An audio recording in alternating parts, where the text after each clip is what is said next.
O kaway-kaway. Hello. Hello, darling. Magandang hapon po sa inyong lahat. Dito tayo sa tahanan ni Kuya Ronnie upang magdaos ng home Bible study. Alam niyo po yung home Bible study, yung ganito, maganda ito eh. Bakit? Dito tayo natututo patungkol sa salita ng Diyos. Noong araw po, meron akong bina-Bible study yan. Alam niyo pa ano sabi yung babae? Pastor, hindi na kami nagsisimba eh. Magbuhat nung dumating kayo dito sa amin, sabi niya. Ang paliwanag ko sa kanila, hindi ko naman sila pinagbabawalang magsimba. Pero sabi niya, hindi na sila nagsisimba. Ngayon, ang sinasabi ko, parehas lang eh. Magpunta ka simbahan, salita ng Diyos. Magpunta ka rito sa bahay ko, salita rin ng Diyos. Yun lang ang diferensya, nasa bahay ka, nasa simbahan ka. Yun lang ang difference ka. Pero, yung salita ng Diyos, nasa Biblia. Yung Biblia po kasi, ito yung nagpapatibay ng ating pananampalataya. At dito po tayo gagawing banal. Alam niyo po ba, ang tao po ay nagiging banal sa ganitong paraan. Isa yung paraan na ito. Meron kong pagkikita sa inyong talata sa Biblia. Para makita niyo po para wag tayong, baka naman sabihin nyo, ano ba tawag dito? Nung araw kasi, may nagsabi sa akin na ganyan. Sabi nila, brother, banal ka ba? Sabi niya. Aba, oo ako, bakit? Dahil ba siguro sabi niya baka ganito yung itsura ko. Kaya hindi, sa Bible po, meron akong babasahin para maniwala kayo dito sa kasulatan, okay? Pero bago tayo papalawad dyan, tayo muna ay panandalian, humingi ng tulong sa Diyos upang siya po at tumulong sa atin, upang magbigay gabay para mapaunawaan niya tayo ng kanyang salita. Sapagkat ang salita niya ay kapangyarihan ng Diyos. Ito, Panginoon Diyos, aming Ama, na makapangyarihan sa lahat. Minsan pa, samahan mo po kami sa aming pag-aaral ng iyong salita, sapagkat ang iyong salita ay nagpapabanal. Ayon sa 1:17. Banalin mo sila sa katotohanan, ang salita mo katotohanan. Salamat po sa ngalan ni Jesus. Amen. Ito yung nakalagay, babasahin ko ha. Ito po yung panahon ng conversion ni Apostol Pablo. Hindi pa si Apostol dito. Conversion ang nangyari dito. O babasahin ko yung kasaysayan. Sa 26 ng Gawa sa 12, yan po ang layunin ng pagpunta ko sa Damasco. Sabi ni Pablo, taglay ang kapangyarihan at pahintulot ng mga punong saserdote. 13. Nang katanghalian tapat abang kami naglalakbay, nakita ko po, Aring Agripa, ang isang matinding liwanag mula sa langit, maningning pa kaysa araw. Nakasisilaw ang liwanag sa paligid namin magkakasama. 14. Kami pong lahat ay sumasob sa lupa at narinig ko ang isang tinig na nagsasabi sa akin sa wikang Hebreo, Saulo, Saulo, bakit mo ako pinag-uusig? Ikaw na rin ang masasaktan sa pag-iimagsik mong yan. Para kang sumisikat sa matulis, kise. At tinanong ko po, sino po kayo, Panginoon? At kanya sinabi, ako si Jesus na iyong pinag-uusig. 16. Tumindig ka, napakita ko sa iyo upang ikaw ay suguin. Magpatuto ka sa nakita mo ngayon at siya ipakikita ko pa sa iyo. 17. Ililigtas kita sa mga Hudyo at mga Hentil na pagsusubuhan ko sa iyo. 18. Susubuin kita sa kantaong susuguin kita sa mga taong iyon upang imulat ang kanilang mga mata, ibalik sa kaliwanagan mula sa kadiliman at sa Diyos mula sa kapangyarihan na Satanas. Ito na. At sa pamamagitan ng pagsampalataya nila sa akin, ang sabi ni Jesus, sila'y patatawarin sa kanilang mga kasalanan at mabibilang sa mga pinapaging banal ng Diyos. So, yang tao, nagiging banal siya sa ganitong gawain. Yung salita ng Diyos, yun po yung bumabanal. Ayon kay Apostol Pablo. Kasi yung salita ng Diyos ay pangtanggal ng kasalanan, kaibigan. Baka hindi nyo alam. Kapag nakikinig kayo sa ganitong Bible study, yung kasalanan mo, nawawasaw, kaibigan. O ito, ang sabi mismo ng ating Panginoong Yesus sa chapter 15 ng 1, ganito po ang ating mababasa. Ito, inahanap lang natin ito.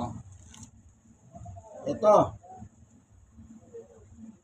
1 chapter 15 verse 3. Anong sabi ni Jesus? Nalinis na kayo. Yan. Nalinis na kayo. Sa pamamagitan ng salitang sinasabi ko o sinabi ko sa inyo. Yang salita ng Diyos, ang sabi sa 1:17, ayan o, baka banalin mo sila sa katotohanan, ang salita mo'y katotohanan. Anong nakalagay? Baka banalin mo sila. Sino yung tinutukoy ni Jesus na baka banalin mo sila? Yung pong mga mananampalataya sa Kanya. Hindi mo lang sila basta babanalin, baka banalin mo sila. Ibig sabihin, pakalinisin mo sila. Kung baga malinis na, lilinisin mo pa ng gusto. Oh. Yan ang sinasabi ni Jesus doon sa binasa natin sa Gawa 26:18. Patatawarin sila sa kasalanan nila, pag sila ay sumampalataya sa akin. At anong sabi ni Jesus? At isasama sila. Kanino sila isasama? O, balikan natin. Merong sasamahan eh. Dito sa 26, sa 18, yun lang ang kukunin natin. Anong sabi ng Panginoong Yesus? At sa pamamagitan ng pagsampalataya nila sa akin, sila'y patatawarin sa kanilang mga kasalanan at mabibilang sa mga pinapaging banal ng Diyos. Diyan kayo ilalagay kasama ng mga banal na mga santo. Dito pa lamang sa lupa, ginagawa ka ng santo. Ang problema lang sa mga religion, ito matagal ng patay, ginagawang santo. Hindi patay ang ginagawang santo. Ang ginagawang santo sa Biblia, mga taong buhay. Buhay, as in buhay. Alive. Dahil sa iyong pagkikinig sa salita ng Diyos, yung salita ng Diyos na yun, yun ang nag-purify sa iyo, kaibigan. Halimbawa, napunta ka sa may putikan. Anong gagawin mo ulit? Pupunta ka sa tubig. Kapag binubuhusan ka ng tubig, o kung ano yun, ginamit mo, tatatanggal yung dumi. Yung putik na, kung natasa ka na dumi yan. O, ganun yun.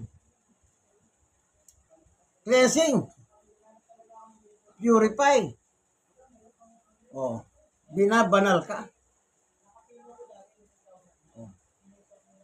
Ganun po yung turo ng Biblia. Kaya napakalaga ang makinig ka ng aral ng Diyos. Yung iba, kung ayaw nilang maniwala, nasa inyo naman po yan eh. Kung ayaw nyo, wala naman tayong magagawa. Dito naman kasi, nakalagay naman dito,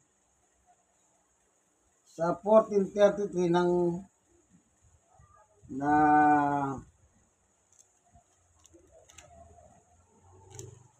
ang nakalagay dito, tingnan nga natin ano.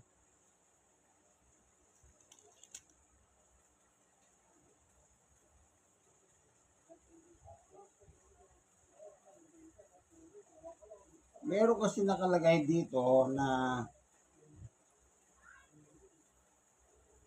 sa King James version kasi ng Bible, iba kasi yung nakalagay doon, ano? Dito, iba pala yung ibang salin kasi ito, ano?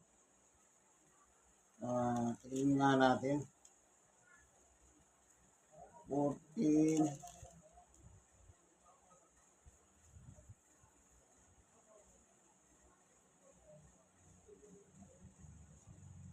Tingnan nyo po, mayroon tayong babasahin. Para lang dagdag added sa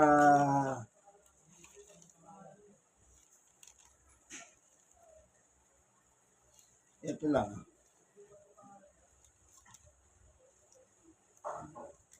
Dito sa ito sa Hebreo 3:1, mga kapatid, sa pananampalataya at kasama sa pagkatawag ng Diyos, alalahanin ninyo si Jesus na isinugo ng Diyos upang maging dakilang saserdote ng ating pananampalataya. Yan. Sa ibang salin, mga kapatid, na may pagkatawag sa Diyos. Yung may pagkatawag sa Diyos, yun yung mga banal. Consider na banal po yan, holy. Kaya napakahalaga po ang ganitong pag-aaral. Dito tayo nalilinis sa ating mga kasalanan. Yung kasalanan po, hindi nyo po nakikita. Pero ang Diyos ang nakakakita yun. At ang panlinis, yung salita ng Diyos. Kagaya ng sabi ni Jesus. Sa chapter 6 ng 1, 63. Anong sabi ni Jesus? 1:63. Ang Espiritu ang nagbibigay buhay. Hindi ito magagawa ng laman. Ang masalatang sinabi ko sa inyo ay Espiritu at buhay. Yung salita po, yun ang maglilinis. Espiritu siya. Lilinisin ka. Yun ang nagbibigay buhay, kaibigan. Ganyan po ang salita ng Diyos. Kaya kung gusto mong malinis sa iyong kasalanan, ito, ang Biblia po ang pattern ng ating pananampalataya. Napaka-importante po yung pananampalataya natin sa Diyos. Pagtitibayin po natin yan hanggang nabubuhay tayo. Hindi po pwedeng yun. Pwede ba, 1 buwan lang yan, 2 buwan lang, 3 buwan? Hindi. Ang paglilingkod po sa Diyos, walang katapusan, kaibigan. Kapag tinanggap mo ang salita ng Diyos, ito, ang sabi dito sa Mateo 28, anong sabi ng ating Panginoong Yesukristo? Sa 20:20 ng Mateo, at turuan sumunod sa lahat ng ipinag-uutos ko sa inyo. Tandaan ninyo, ako'y laging kasama ninyo hanggang sa katapusan ng sanlibutan. Turuan. Anong ituturo mo? Salita ng Diyos. Anong gagawin mo? Ang sabi niya, ipatupad mo, sundin nila.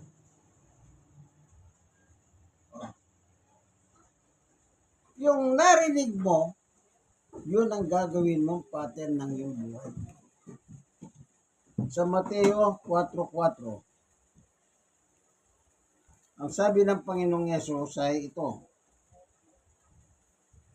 ngunit sumagot si Yesus na susulat, hindi lamang sa tinapay nabubuhay ang tao, kundi sa bawat salitang namumutawi sa bibig ng Diyos. Ano yung pagkain? Pagkain para sa katawan pisikal. Ito. Almusal, tanghalian, hapunan, merienda. Hindi lang doon natatapos po sa pagkain na gano'n. Kundi mabuhay ka sa salita ng Diyos. Kasi yun ang maglilinis sa iyo, kaibigan. Yan ang maglilinis sa iyong mga dumi o kasalanan. Napaka liwanag po ng turo ng Biblia. Kaya huwag po kayong mag-alala. Kung gusto niyo pong malinis, magtiyaga lang kayo. Magtiyaga lang kayo. Ano po? Magtiyaga lang kayo.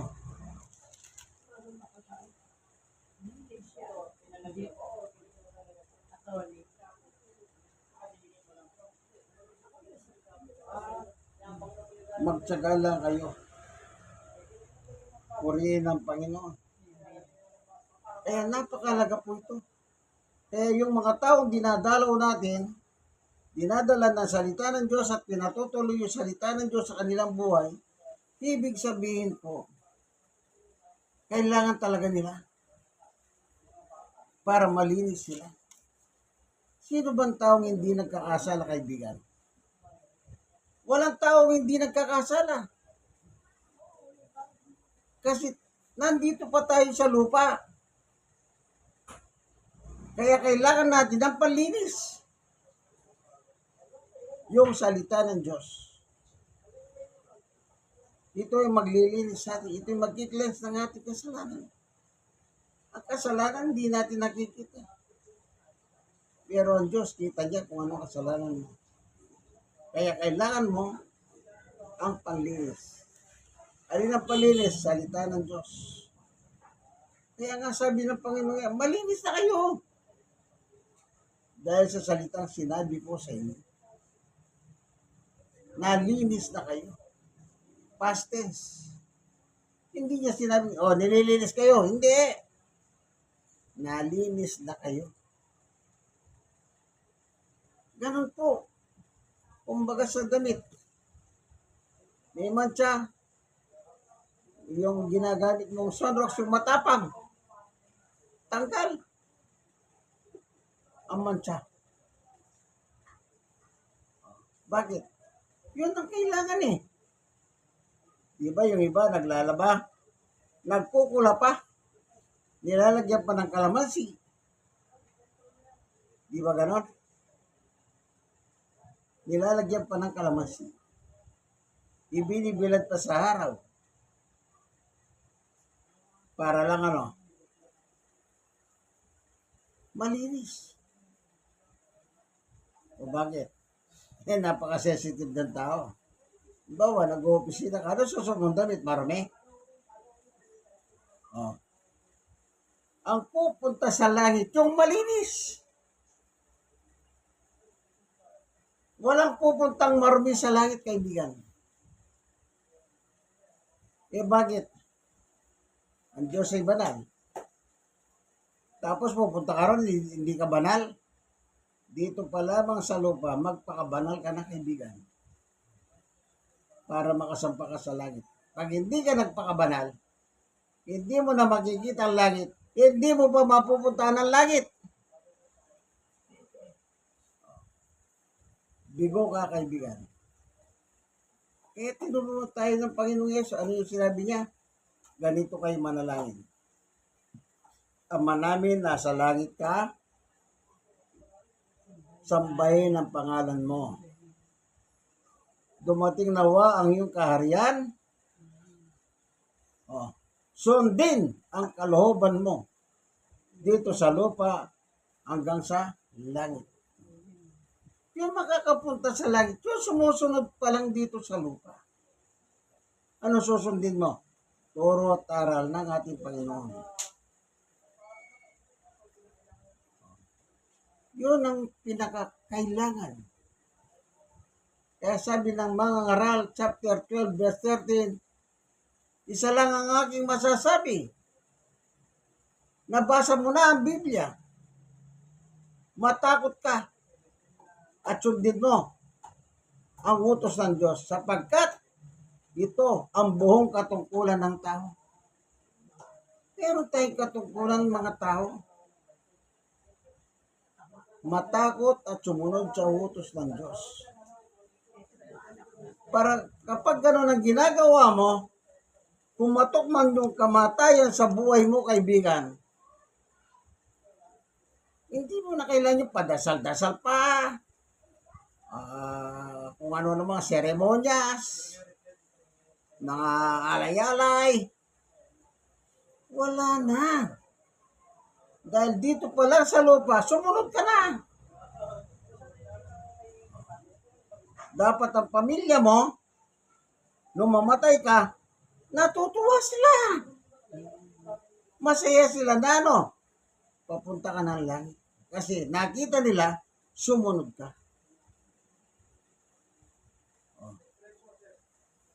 Ang pagsunod, hanggang dumating ang kamatayan mo, kaibigan.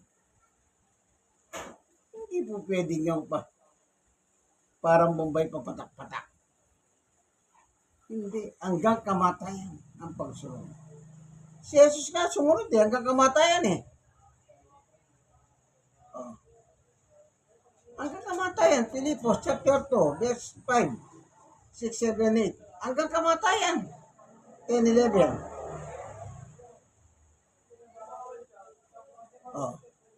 Dapat ganun po tayo mga tao.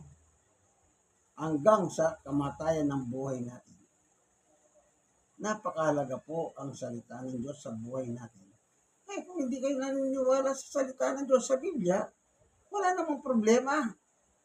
Paano kung naniniwala ka? May problema ka na dyan. May problema ka. Naniniwala ka pero ayaw mo naman gawin. Kaya sabi ko, di bali kung di ka naniniwala, okay lang. Wala kang problema. Paano kung naniniwala ka? May problema ka. Tandaan niyo yan. Ang salita ng Diyos, hindi po nagbibiro. 6:7 ng Galacia. Hindi po napapabiro ang Diyos. Magbiro na po tayo sa iba. Huwag po nating, ang Diyos po ay Diyos, hindi tao na kagaya ng mga tao na nagbibiruan. Ang Diyos ay Diyos, kaibigan. Huwag niyo po siyang itulad sa binibiro niyo, kapwa-tao niyo. Huwag. 6:7, ano nga natin? Pangulit.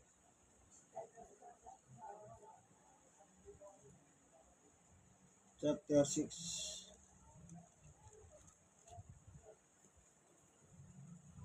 Huwag ninyong lilangin ang inyong sarili. Ang Diyos ay di madadaya ni numan. Kung ano ang iniisip ng tao, yun din ang kanyang ahanin. Kita nyo? Sa ibang salin ng Biblia, ang nakalagay doon, huwag niyong biruin ang Diyos. Dito pala, huwag niyong lilangin ang Diyos. Parehas lang yun.